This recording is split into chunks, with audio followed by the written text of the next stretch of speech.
La mort, c'est ma vie, chapitre 3, à gorge déployée. Le vent ne cesse de souffler en cette matinée de grisaille, comme les gens du nord la connaissent bien. Pluie fine, vent par rafale, ciel gris, le nord qui celui que chantait Brel dans le plat pays, avec un ciel si gris qu'il faut lui parvenir avec le vent du nord qui vient s'écarteler. Écoutez-le craquer, le plat pays qui est le mien. Même si la chanson est superbe, ce matin le temps n'est pas à la poésie. C'est le genre de journée où l'on préférerait être au chaud, chez soi. C'est un temps à ne pas mettre un chien dehors, me dis-je, en regardant Elsa, mon chien qui n'aime pas beaucoup avoir les poils mouillés et le museau fouetté par le vent. C'est alors que le téléphone sonne. « Docteur, j'ai un cadavre pour vous. » Formule rituelle et quasiment consacrée par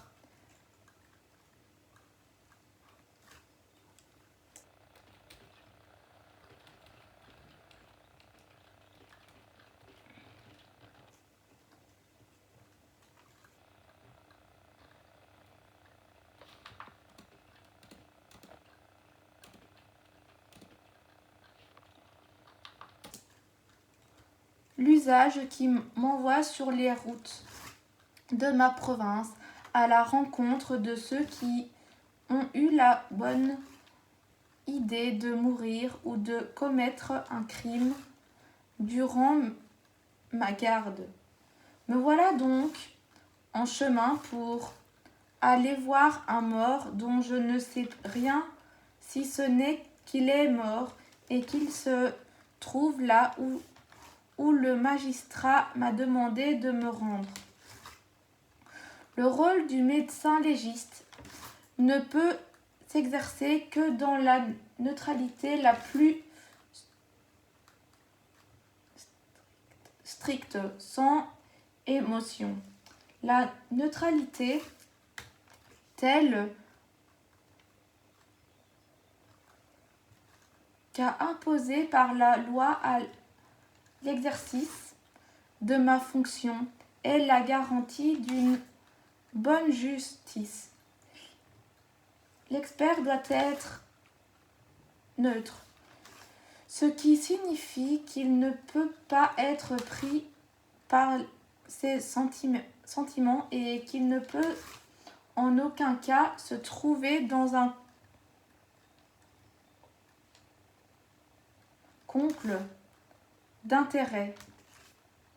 L'un des éléments essentiels qui rendent ce métier praticable, c'est de ne pas connaître la personne que l'on examine.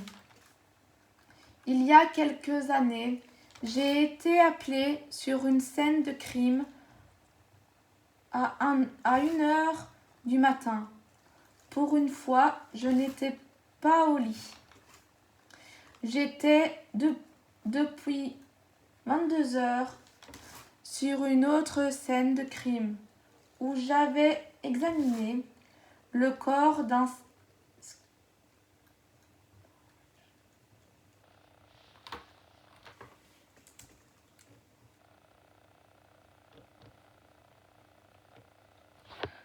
schizophrène toxicomane qui s'était planté à lui-même une belle quantité de coups de couteau au thorax.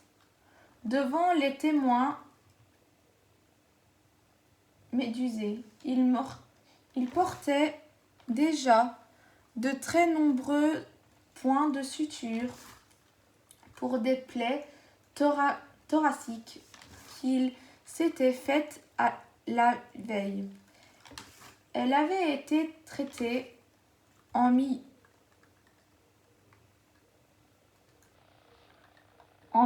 hospitalier, mais il s'en était échappé en entendant parler d'hospitalisation en milieu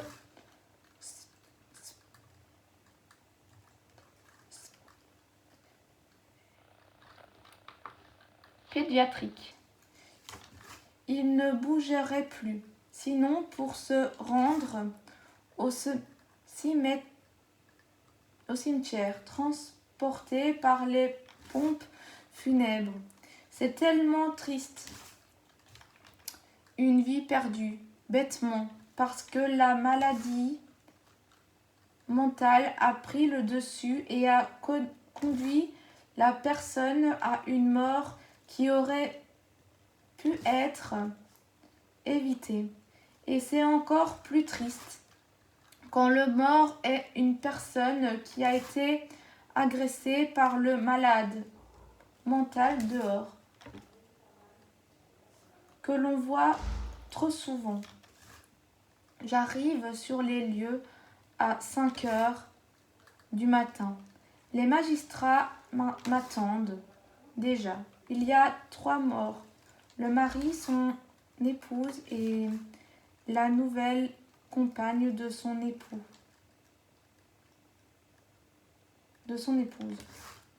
On connaît déjà toute l'histoire. Après avoir tué les 2 femmes, le mari s'est suicidé. L'action publique est donc éteinte par la mort de l'auteur et il n'y aura pas d'autopsie. Le magistrat désire juste un examen extérieur des 3 corps pour que son dossier soit complet, sans plus. Comme d'habitude, je fais d'abord le tour des corps qui sont dans des pièces différentes. Puis je retourne auprès des policiers pour connaître l'identité des 3 personnes. L'identité du mari et celle de son épouse sont connues, mais pas celle de l'autre femme. Les indications que me donnent les policiers quant à la profession de cette dame me permettent néanmoins de l'identifier. Je la connais même très bien. C'est une amie. Je vacille. Je ne peux imaginer que ce soit possible. Cette réaction est parfaitement normale. C'est la première phase du travail de deuil, qui consiste à nier la réalité des faits et à dire « ce n'est pas possible, ce n'est pas vrai ». Je retourne auprès du corps que j'ai déjà regardé sans le reconnaître. En effet, la mort elle-même change l'aspect d'une personne. Si elle est couchée sur le dos, le visage est blanc. Le sang qui lui donnait son teint a disparu et les traits sont flasques. La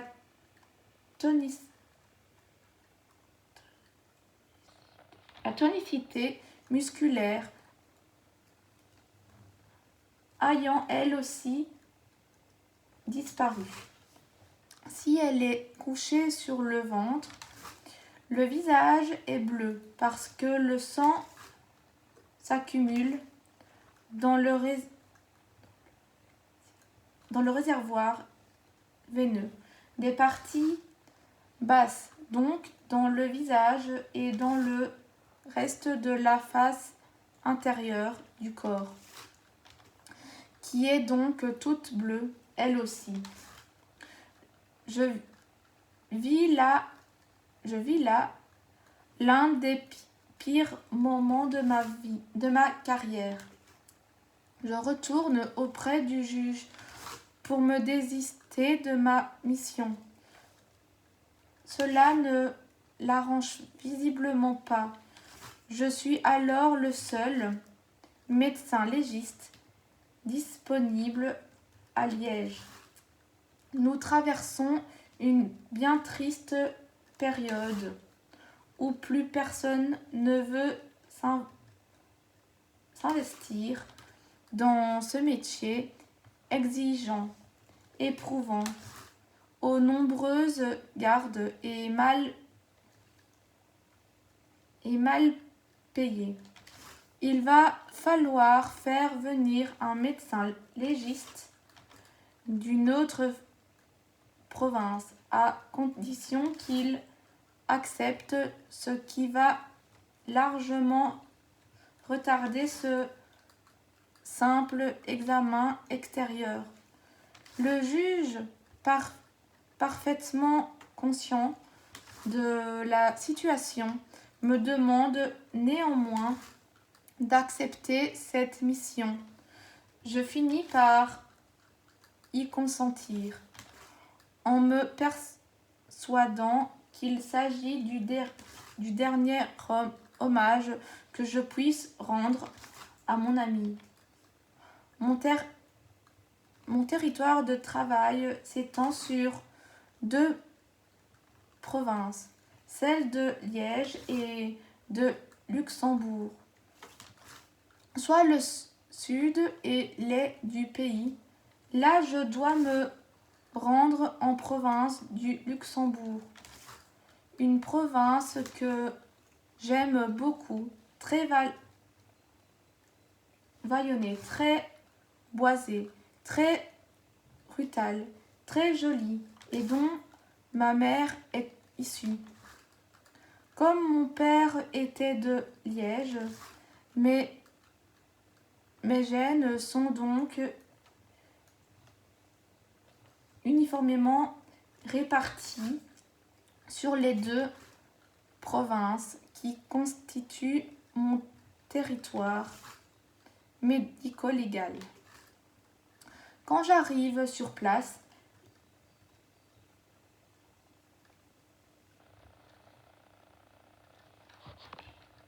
les voitures de police sont devant la maison.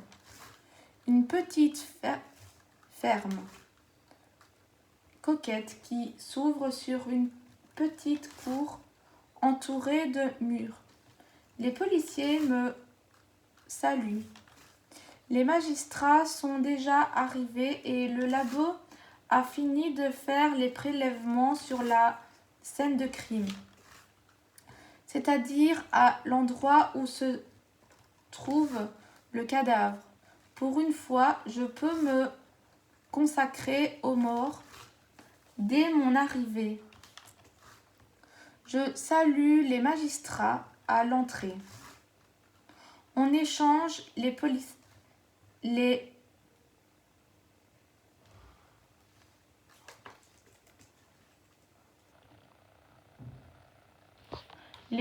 d'usage. La route a été bonne? Pas trop loin pour vous, docteur? Beaucoup de travail. Comment ça va à Liège? Puis on entre dans le vif du sujet. Le corps est dans la pièce à côté. Vous allez voir, il est zébré de coups de couteau et il y a du sang partout. On a une idée de ce qu'il s'est passé? Oh oui, monsieur.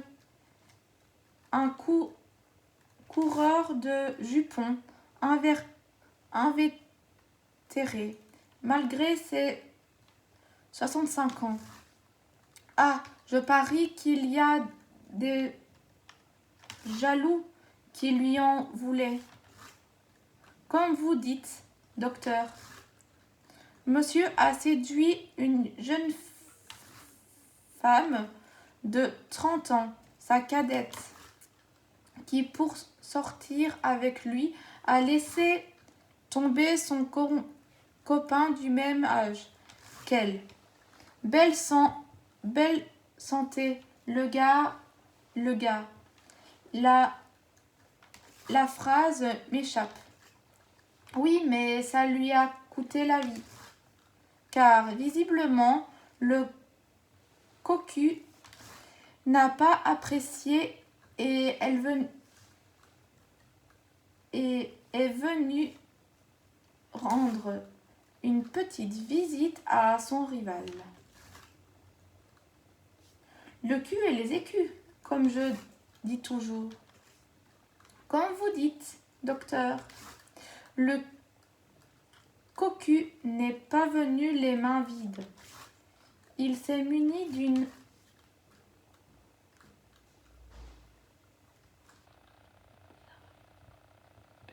serpette et à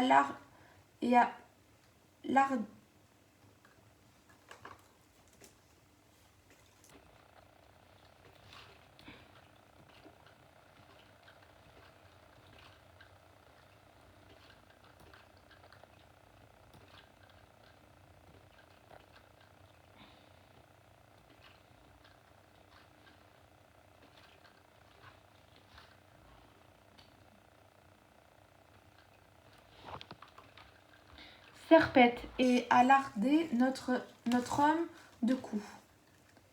Une serpette, voilà qui est original. Je suis autorisée par le labo à pénétrer dans la maison. Le corps est en décubitus dorsal dans le salon qui joncte le vestibule d'entrée. Et en effet, du sang est tombé en gouttes et en nappes sur le sol dans le salon, dans le vestibule et jusque devant l'entrée de la maison. Il s'agit du propriétaire de la ferme. Il est âgé de 65 ans, à un certain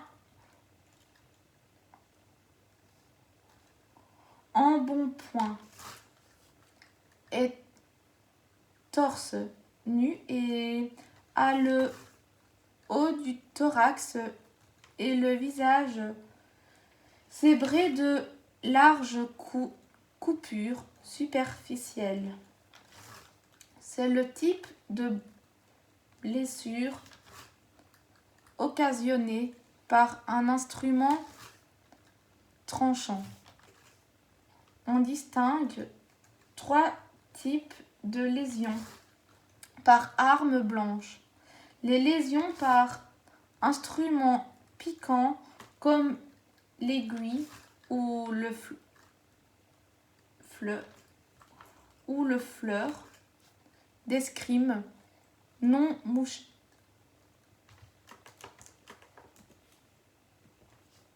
mouchetée. Les lésions par instrument piquant tranchant comme le couteau, un instrument à l'extrémité piquant et dont au moins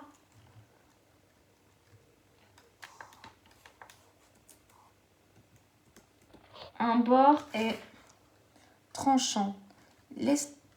L'extrémité piquant permet de franchir le revêtement cutané et le bord tranchant permet d'assurer la pénétration de l'objet et enfin les lésions par instruments tranchants tels que le sabre, la lame de rasoir, la lame de cutter, c'est-à-dire un instrument qui pénètre peu mais qui touche une grande surface. Notez que tout dépend de la manière de se servir de l'instrument. Un couteau dont on donne un coup, non pas d'avant en arrière,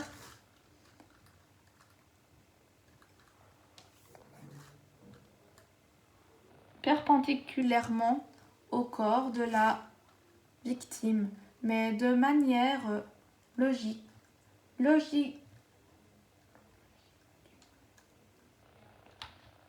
longitudinale, comme en faisant un mouvement avec le bras, peut donner une lésion typique d'un instrument tranchant.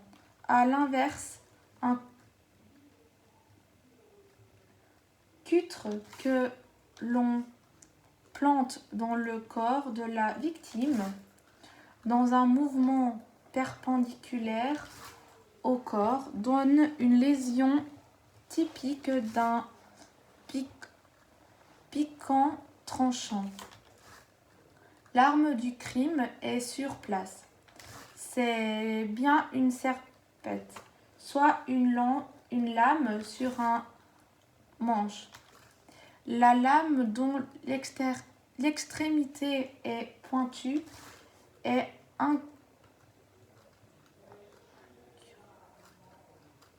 incurvée et présente un bord externe qui a été soigneusement aiguisé.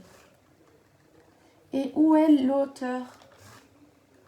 Il est en fuite. J'ai lancé un mandat. Vous avez besoin de lui? Me répond le juge d'instruction. Quand on l'aura, il sera intéressant de l'examiner, car il y a ici, à côté du cadavre, un couteau à extrémité pointue, et je me demande si la victime ne s'en est pas servie pour se défendre du cocu. Vérifiez quand même s'il n'est pas hospitalisé. J'enfile mes gants de vaisselle jaune et je poursuis l'examen en déshabillant le corps, ou plutôt en retirant ce qu'il lui reste de vêtements, puisqu'il est torse nu, ce qui est assez étrange, car il ne fait pas chaud. Il faut dire que je suis frileux. Tout le monde n'a pas son thermostat interne fixé sur la même température.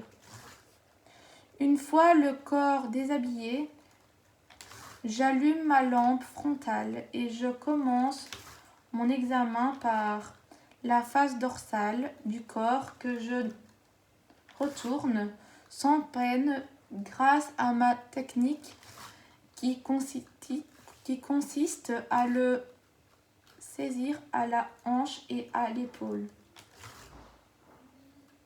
C'est le plus simple et c'est la méthode qui demande le moins d'effort.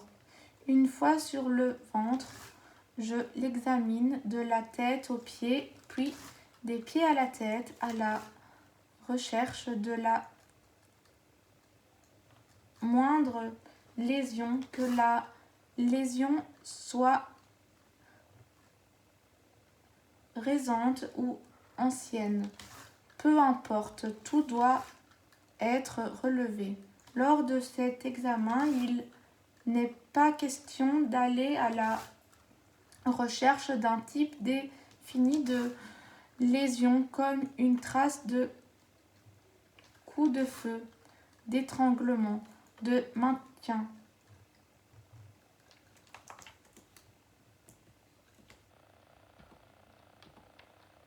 Agir de cette manière, c'est l'assurance de rater les lésions qui ne font pas partie de la catégorie choisie.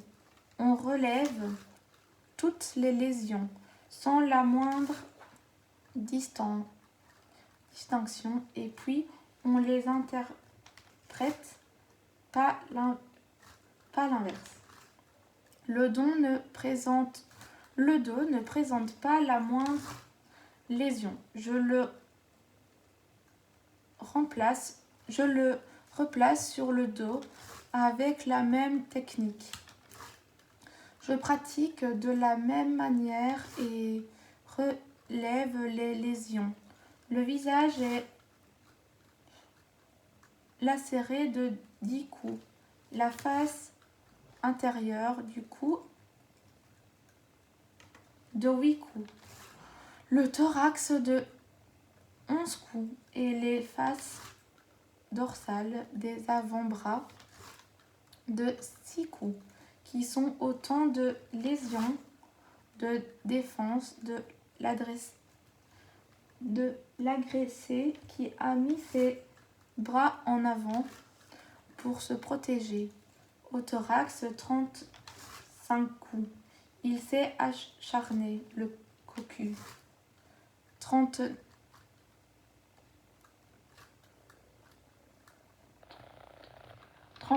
on devine sa colère, sa virilité a dû prendre un sacré coup, un coup de serpette par année de différence avec le sexagénaire.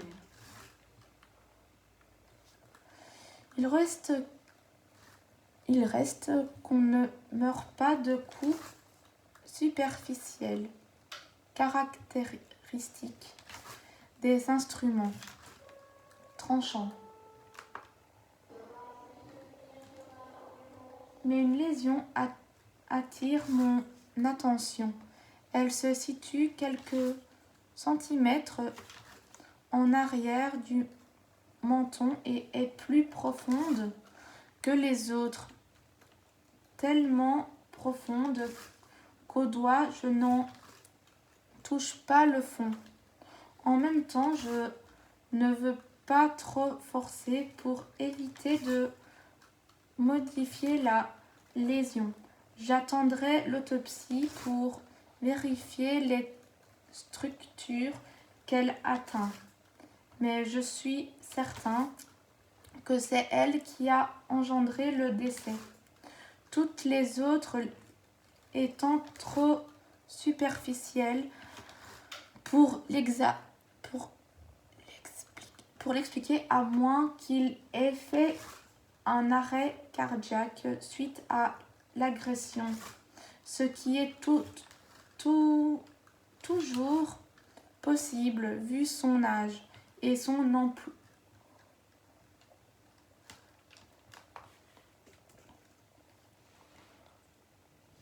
Et son nombre. À ce stade, deux hypothèses sont en lice pour expliquer le décès. Soit c'est l'atteinte d'une structure par la pointe de la serpette qui l'a engendré, soit c'est un arrêt cardiaque provoqué par le stress de l'agression. J'avoue que ces hypothèses tiennent plus de la rhétorique que de la réalité concrète, car vu la quantité de sang au sol, nul doute qu'il est mort d'un choc hypovolémique. C'est cela aussi qui me plaît en médecine légale, la nécessité d'intriguer les observations faites sur place. Les indications des enquêteurs, les observations des autres experts quand il en a qui permettent d'aboutir à une solution qui est souvent le résultat de l'intégration de toutes ces données. En fait, à ce stade, je pense qu'un gros vaisseau du coup a été sectionné par la serpette, soit l'artère carotide qui amène le sang depuis le cœur jusqu'au cerveau, soit la veine jugulaire qui ramène le sang depuis le cerveau vers le cœur. Le juge d'instruction me requit bien évidemment pour l'autopsie et le corps est amené à la morgue de l'IML, de l'hôpital voisin. Je suis rejoint par un collègue. Une autopsie se fait toujours à deux, non seulement parce qu'il y a plus d'idées dans deux têtes que dans une seule, mais également pour que la contradiction soit possible dans un échange d'idées constructif. Tout diagnostic doit toujours être éprouvé, ce qui est plus facile à deux que seul. Les pompes funèbres déposent le corps sur le ventre, sur la table d'autopsie. Pendant ce temps, j'enfile les vêtements adéquats, une tenue de chirurgien et un tablier en plastique par-dessus. J'enfile mes gants, désespérément jaunes, et je commence par inciser le dos de haut en bas, de la base de la nuque jusqu'aux fesses, puis depuis la poitrine, de la pointe des fesses jusqu'au talon, et depuis les épaules jusqu'aux poignets. Je décolle la peau, laissant apparaître les masses musculaires sur l'ensemble de la face dorsale, ce qui permet de vérifier qu'il n'y a pas de lésion en profondeur qui n'aurait pas été visible en surface cutanée, comme un hématome profond par exemple. Le corps est retourné sur le dos et j'incise du menton au pubis et d'une épaule à l'autre en croix. C'est une technique